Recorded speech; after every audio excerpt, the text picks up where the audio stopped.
Bien-aimés frères et sœurs, vous connaîtrez la vérité et la vérité vous affranchira. Ça, c'est pas moi qui le dis, c'est la Bible qui le dit. Mais moi, je vous dis mieux. Vous connaîtrez la vérité historique, notamment celle de vos ancêtres kémites, et vous aurez une vision globale de ce que c'est que la vraie souveraineté politique. J'ajoute, vous reviendrez à la spiritualité africaine ancestrale et vous comprendrez les enjeux de l'indépendance économique. Et pour terminer, vous accepterez votre identité culturelle kémite et vous obtiendrez deux choses. La première, c'est la paix. La seconde, c'est le développement, à une condition. L'unité de toute l'Afrique noire, l'unité de tous les Noirs du monde entier. Otep à tous, bienvenue sur la chaîne des panafricanistes par essence, par conviction et par excellence. Celle des citoyens kémites par nécessité et obligation de combat. Nous sommes une chaîne qui n'est guidée que par nos ancêtres et rien que par les ancêtres qui appartiennent à l'égrégore du monde noir. Par conséquent, nous ne croyons en aucun Dieu venu de l'étranger. Toutefois, cette vidéo n'est aucunement destinée à inciter à la haine ou à la violence, car nous menons un combat qui est d'abord et avant tout spirituel, intellectuel et démocratique. Ensuite, il est politique, géopolitique et géostratégique. Contre l'impérialisme, le colonialisme, le néocolonialisme et l'endocolonat, qui sont tous qualifiés de crimes contre l'humanité. Nous menons ce combat sur la base du principe fondamental que nous avons hérité de nos ancêtres kémites, qui est celui de la Mahat, c'est-à-dire solidarité, vérité et justice. Vous êtes donc en droit de connaître la vérité et nous avons l'obligation de vous dire la vérité, rien que la vérité, afin que justice soit rendue au continent africain. Et ça, c'est notre modeste contribution dans cette noble lutte en faveur de la souveraineté, la dignité, la solidarité et l'unité africaine. C'est exactement ça que nous appelons le panafricanisme. Bien-aimés frères et sœurs, le président tunisien vient de jeter un pavé dans la mare au sommet mondial pour le nouveau pacte financier organisé par Emmanuel Macron à Paris. C'est incroyable mais vrai. Eh oui.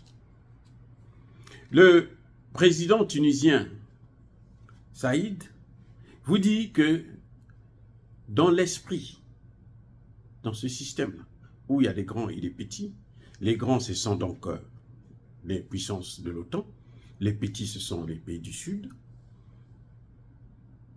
Dans cet esprit-là, on ne peut rien régler pour ce monde. On ne peut rien faire. Le président tunisien a même dit, a rappelé une phrase de François Hollande qui disait que son adversaire n'a pas de nom, il n'a pas de visage, n'a pas de parti politique. Il ne se présente pas aux élections, il n'est pas candidat. Mais c'est lui qui gouverne. Là, monsieur parlait des oligarques, les mondialistes, hein, ceux qui les gens de Davos, hein, ceux qui gouvernent le monde, l'économie mondiale, qui ont plongé le monde entier dans la crise à cause de leur gourmandise. Et il a rappelé quelque chose que je vous ai déjà rappelé depuis très longtemps, que les institutions de Bretton Woods ont été créées sans les Africains. Nous, on n'existait pas. On était des colonies. Donc, ils ont fait ça pour eux, pour leurs intérêts. Comment ils doivent évoluer. L'Afrique n'existait pas. Donc, avec cet esprit où il y a des petits, des grands, où il y a des gens qui sont dans le sud, on est en train de le voir, les écarts, les inégalités, et ne font que s'agrandir entre le nord et le sud. Il n'y a pas des relations particulières, hein, gagnant-gagnant. Vous voyez, quand Emmanuel Macron, c'est pour ça que ce type-là, c'est un vrai hypocrite. C'est-à-dire que, pour moi, c'est un nulard. Regardez, Emmanuel Macron organise, il veut créer un nouveau pacte financier, et il a toujours des pays africains qu'il tire par la queue. Partout là où il passe, il a ces pays africains là, avec le franc CFA. Mais il devait commencer d'abord par annuler ça, le nouveau pacte là. Mais c'est ça qu'il devrait penser à ça. Les pays africains, les populations en tout cas africaines, sont en train de demander leur indépendance monétaire, leur souveraineté, ils revendiquent ça. Emmanuel Macron n'est pas capable. Il n'accepte pas. Il continue à plier, c'est-à-dire que mettre tous les moyens en jeu pour empêcher les pays africains à s'émanciper dans le domaine financier. On a vu, par exemple, avec l'ECO en Afrique de l'Ouest, les pays africains étaient prêts à aller vers une monnaie commune de l'Afrique de l'Ouest. Qui est venu bousiller ça? Mais c'est ce même putain d'Emmanuel Macron. Quand il a créé un autre ECO, déjà il prend le même nom pour entraîner la confusion la plus totale. Et il prend un autre contenu, il met à l'intérieur. Et pour cela, il s'est servi d'Alassane Ouattara, qui est déjà sur le plancher des vaches. Eh oui. Donc, vous voyez, vous voulez un pacte financier, mais commencez d'abord par vous-même laisser ce que vous continuez à tenir en otage. La prédation que vous faites sur la monnaie des Africains. C'est un peu ce que le président tunisien a essayé d'évoquer. C'est de ça qu'il parle. Il dit des pays qui pendant 70 ans, donc depuis la création des institutions de Bretton Woods, c'est-à-dire la Banque mondiale et le FMI, les pays africains sont dans la misère et cette misère ne cesse de s'aggraver. Cette misère ne fait que s'accroître. Et vous voulez leur parler d'un nouveau pacte. Les pays de l'Afrique centrale, là, il a bousillé l'Afrique de l'Ouest, là, jusqu'au moins en 2027, là. On ne peut pas parler d'une monnaie commune en Afrique de l'Ouest. Jusqu'au moins en 2027. Vous voyez comment ce type-là, c'est un voyou. En Afrique centrale, les chefs d'État nomment des responsables de la BEAC, qui est une banque africaine. En fait, c'est africaine. Banque des États d'Afrique centrale. Ce n'est pas des États d'Afrique centrale et de la France. Ce n'est pas banque de l'État français. Ce n'est pas la Banque de France. Ils nomment la dirigeante. Mais les statuts qui datent depuis les années 1945 par là, les statuts là prévoient quoi? Qu'il y a 3 personnalités en fait, un Africain de l'Afrique centrale et 2 Français qui doivent prendre des décisions pour la nomination. Ils doivent valider. Mais les 2 Français là, ils ont le droit de veto. Donc le jeu que la France a toujours fait, il y a un Français qui dit, bon, oh oui, là, votre proposition est trop bonne, oh là, là, vous êtes trop intelligent. Et l'autre qui dit, bon, écoutez, moi, je ne suis pas d'accord. Il émet son veto. Rien ne peut se faire. Et donc, les chefs d'État de l'Afrique centrale ont décidé de passer outre l'avis de la France. Donc, ils n'ont pas convoqué les représentants français. Ils ont pris la décision sans eux. Ils ont nommé au moins 4 responsables de la BEAC. Vous savez quoi? Emmanuel Macron demande à ce que, lors de la prochaine réunion des chefs d'État, qu'ils puissent revoir cette décision-là. Parce que Emmanuel Macron veut virer ces gens pour que lui puisse imposer d'autres gens.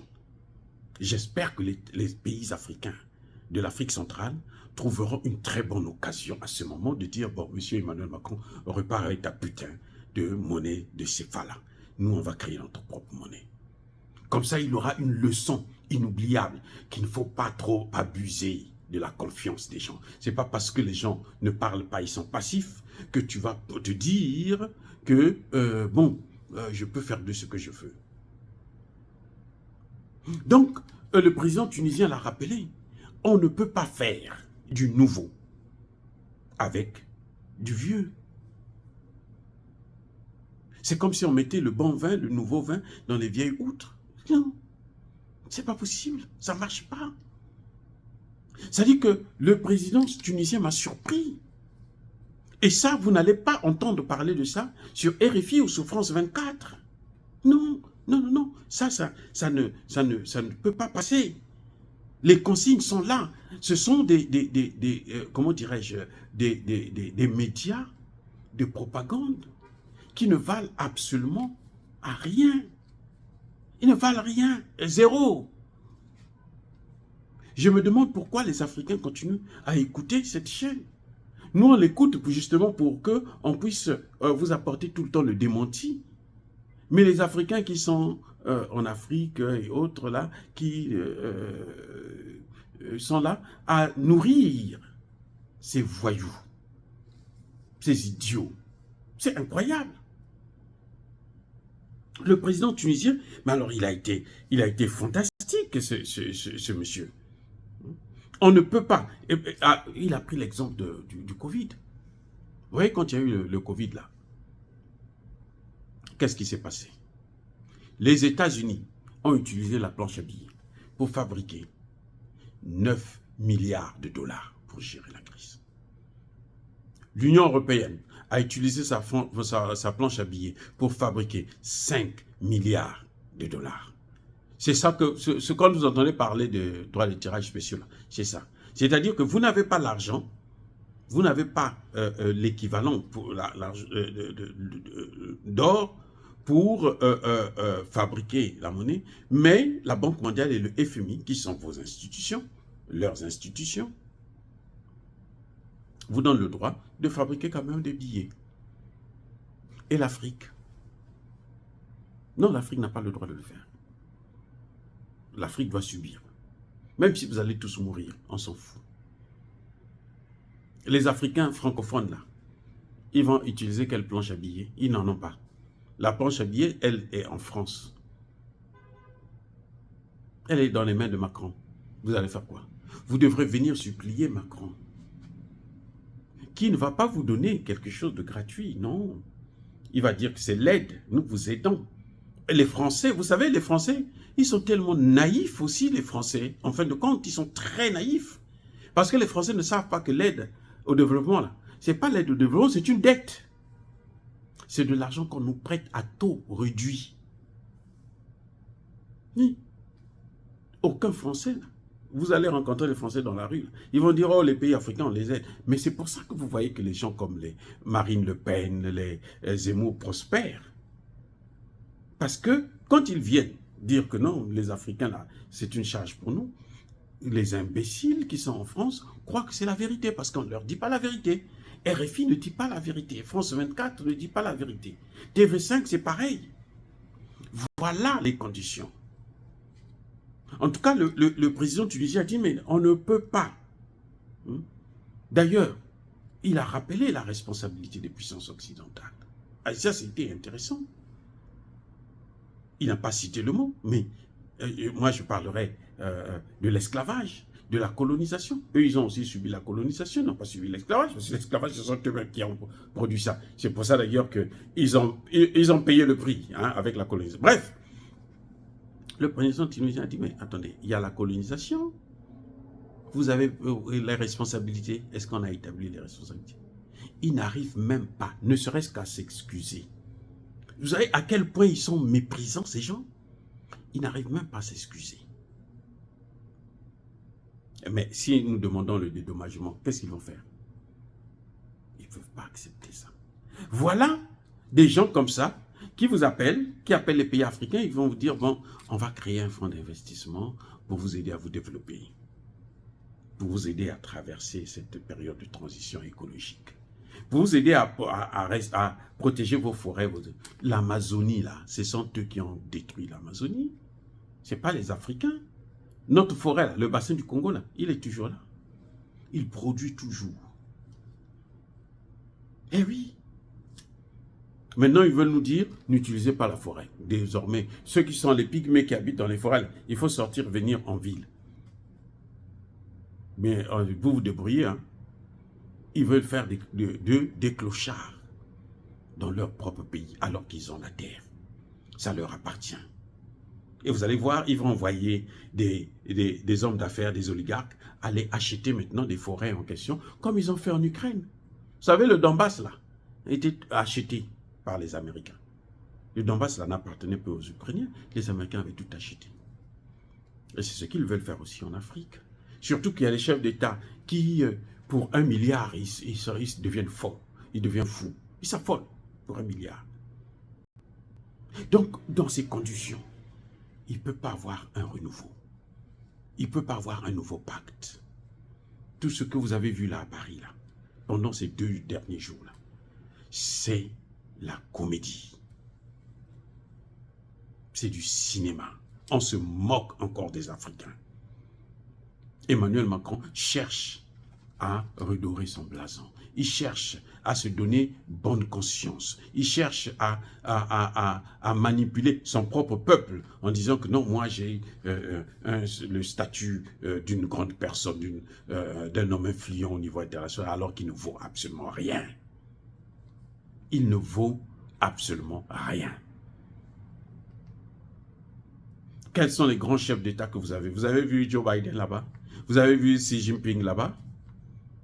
Ce sont des gens comme ça qui pouvaient. Si eux, ils étaient venus, là, vous pouvez dire que non, il y a quelque chose qui va se passer. Surtout que les deux ne s'entendent pas. Donc Emmanuel Macron peut influencer qui? Que les pays africains. Pourquoi? Parce qu'il sait que si les pays africains reçoivent de l'argent, ça va venir chez lui, surtout les pays francophones, là. Il va tout prendre, tout. Il va envoyer ses entreprises. Mais attendez, quand on a annulé l'autre dette, la dette du Congo-Brazzaville, mais c'est Dominique Strauss-Kahn qui est venu tirer le profit. Le Congo faisait des excédents budgétaires. Sans Dominique Strauss-Kahn, quand il est arrivé, il a tout chamboulé. Bien fait, d'ailleurs, pour le président Sassou, qui a invité un nulard. Le président Sassou croyait que comme il a été directeur général du FMI, donc c'est un grand économiste, mais au fond, c'est un vaurien. C'est un va-nu-pied, un nul, un zéro, oui, inutile. Ce n'est pas des économistes, ça. Il est venu, il a plongé le Congo. Les 14 000 milliards que le président Sassou avait mis de côté pour la dette, pour les générations futures, il a tout dilapidé. Voilà, bien-aimés frères et sœurs. En tout cas, je salue ce discours, cette intervention du président tunisien, quoi qu'il en soit, malgré le comportement qu'il a eu vis-à-vis des pays africains, mais en tout cas, il a rappelé un certain nombre de choses, surtout en ce qui concerne la responsabilité des puissances occidentales dans la misère que nous subissons aujourd'hui. Parce que nous avons subi l'esclavage et la colonisation et le néocolonialisme, tout ça a affecté, a causé du retard pour notre développement. Dire cela, c'est inciter à la haine ou à la violence? Non. Encore une fois, Yabakole Hervé, Yamaleme. Oh, bien-aimés frères et sœurs, je persiste et je signe. Soyez bénis, abondamment bénis par le Dieu de Kémité, par nos ancêtres angélisés. Mais que tous ceux qui persécutent le continent africain le pillent et le déstabilisent. Qu'ils soient noirs, blancs, chinois, arabes, indiens, qui qu'ils soient punis, maudits, foudroyés, neutralisés, écrasés par ce Dieu de Kémité, par nos ancêtres angélisés. Vive l'Afrique éternelle, j'ai dit et j'assume.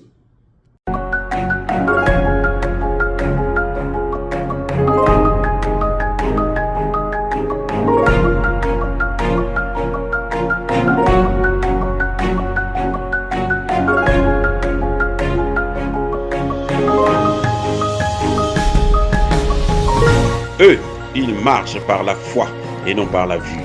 Mais moi, je vous conseille vivement de marcher par la connaissance scientifique et historique, notamment celle de nos ancêtres kémites, par les 5 sens et par l'intelligence. Abou Abia.